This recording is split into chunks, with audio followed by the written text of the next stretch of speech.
उसने अपनी कहानी बताना शुरू की। रूपा गरीब परिवार से थी, लेकिन पतंग उड़ाने में सबसे आगे। बसंत प्रतियोगिता में हर साल वही जीतती थी, लेकिन शहर का बड़ा ठेकेदार लालचंद बच्चों को खतरनाक मांझा बेचकर पैसे कमाता था। पतंग काटने वाली चुड़ैल आगे बताती है, जो उसका मांझा नहीं खरीदता था, उसकी पतंग नहीं उड़ती थी। तभी मीनू रोते हुए बोलती है, आपने भी वही मांझा लिया?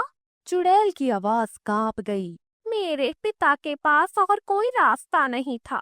पतंग वाली चुड़ैल आगे बताती है, प्रतियोगिता के दिन रूपा की पतंग सबसे ऊपर थी। लालचंद ने गुस्से में जानबूझकर खतरनाक मांझा चलवाया। डोर कटी, रूपा छत से नीचे गिरी। बसंत का मौसम रंगपुर शहर में हमेशा त्योहार की तरह आता था। हर छत पर बच्चे, हर गली में हंसी और हर दिल में बस एक ही सपना, पतंग सबसे ऊपर जाए। लेकिन इस बार हवा में कुछ टूटा सा था, जैसे आसमान खुद डरा हुआ हो। आयान ने अपनी रील कसते हुए कहा, आज हवा बहुत तेज है। तभी मीनू ने माथा सिकोड़ते हुए जवाब दिया, हवा तेज नहीं है, भारी है। पिंकू ने हंसकर बात टालनी चाही। अरे वाह, हवा भी उत्सव मना रही होगी। छोटू ने डरते हुए आसमान देखा। मेरे दादाजी कहते हैं, ऐसी हवा अच्छी नहीं होती। पहली पतंग बिना किसी टक्कर के कटी, फिर दूसरी, फिर तीसरी। मांझा ऐसे टूटा जैसे किसी ने दांतों से काट दिया हो। तभी मीनू बोली, ये कैसे हो सकता है? आयान भी डर गया और बोला, मेरा मांझा तो मजबूत था। तभी दूर आसमान में एक अजीब काली पतंग दिखी। ना रंग, ना डोर, ना आवाज। उसके पीछे हवा में एक लंबी परछाई हिल रही थी। तभी गूंजती हुई आवाज आई, पतंग काटने वाली चुड़ैल की। आज सिर्फ पतंगे नहीं कटेंगी, यादें भी कटेंगी। चारों बच्चे सन्न रह गए।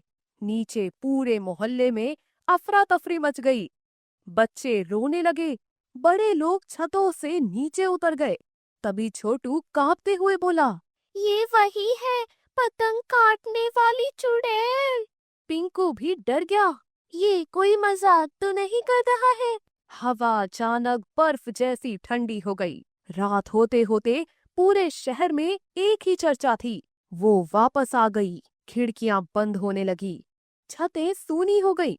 आयान को नींद नहीं आई। आधी रात को उसने छत से रील घुमाने की आवाज सुनी। तभी पतंग काटने वाली चुड़ैल बोली, जब मेरी पतंग कटी थी, तब भी यही आवाज आई थी। आयान डर के मारे उठ बैठा। तुम कौन हो? सुबह चारों दोस्त मैदान में मिले। सबकी आंखों में डर साफ था। तभी मीनू बोली, कल रात मैंने सपने में खून लगा मांझा देखा। तभी पिंकू बोला, मेरे हाथ जल रहे थे। तभी छोटू भी बोला, और हर बार कोई बच्चा गिर रहा था। तभी अचानक हवा घनी हुई और उनके सामने वो आ खड़ी हुई। फटे कपड़े, उलझे बाल, कलाई पर कट के निशान। तभी पतंग काटने वाली चुड़ैल उनसे बोलती है, मेरा नाम रूपा था। उसने अपनी कहानी बताना शुरू की। रूपा गरीब परिवार से थी, लेकिन पतंग उड़ाने में सबसे आगे। बसंत प्रतियोगिता में हर साल वही जीतती थी, लेकिन शहर का बड़ा ठेकेदार लालचंद बच्चों को खतरनाक मांझा बेचकर पैसे कमाता था।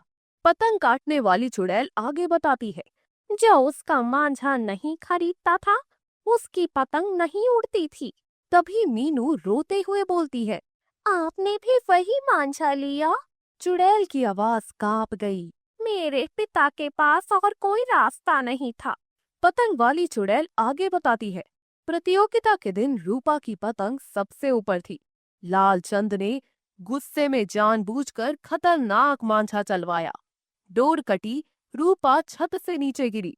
जब भीड़ ने देखा कि गलती लालचंद की है, लेकिन किसी ने आवाज नहीं उठाई, तभी पतंग काटने वाली चुड़ैल बोली, उस दिन मेरी पतंग कटी और मेरी जिंदगी भी। इसके बाद शहर में डरावनी घटनाएं बढ़ने लगी। रात में छतों पर अपने आप मांझा फैल जाता, रीलें घूमती। जिन घरों में लालच से खरीदा मांझा था, वही सबसे ज्यादा कटती पतंग मिलती। लालचंद के गोदाम के बाहर हर सुबह दर्जनों कटी पतंग लटकती। लालचंद डरते हुए कहता, मुझे छोड़ दो। हवा में हंसी गूंजी पतंग काटने वाली चुड़ैल की। आप समझ आया तुम्हें? पतंग काटने वाली चुड़ैल की कहानी सुनने के बाद बच्चों ने ठान लिया कि वो डर के आगे नहीं झुकेंगे। उन्होंने पुराने लोगों से बात की, पुराने हादसों के सबूत जुटाए। तभी आयान बोला, अगर सच सामने आया तो ये रुकेगी। तभी छोटू बोला, और अगर नहीं रुकी? तभी मीनू ने भी बोला, तो कम से कम कोई और नहीं गिरेगा। पिंकू ने हंसते हुए कहा, और मैं आज से सस्ता मांझा नहीं लूंगा। अंत में पूरे शहर के सामने सच्चाई रखी गई। लालचंद टूट गया। मैंने लालच में गलती कर दी। पुलिस उसे ले गई, लेकिन चुड़ैल अब भी आसमान में थी। तभी आयान चुड़ैल से पूछता है, अब तो सब ठीक है? चुड़ैल ने धीरे से कहा, एक आखिरी उड़ान बाकी है। बच्चों ने एक साधारण पतंग बनाई, बिना मांझे की। सबने मिलकर उसे उड़ाया। हवा नर्म हो गई, पतंग ऊपर गई और रूपा की परछाई मुस्कुराई। पतंग काटने वाली चुड़ैल बच्चों से बोलती है, अब किसी की पतंग नहीं कटेगी। वो धीरे धीरे हवा में घुल गई। बसंत फिर से लौट आया, लेकिन इस बार ज्यादा सुरक्षित, ज्यादा समझदार। तभी छोटू बोला, आज डर नहीं लगा और पतंग भी नहीं कटी। कुछ चुड़ैलें बदला नहीं, सबक बनकर आती है। मीनू ने आसमान की ओर देखा, जहां एक सफेद पतंग चमक रही थी।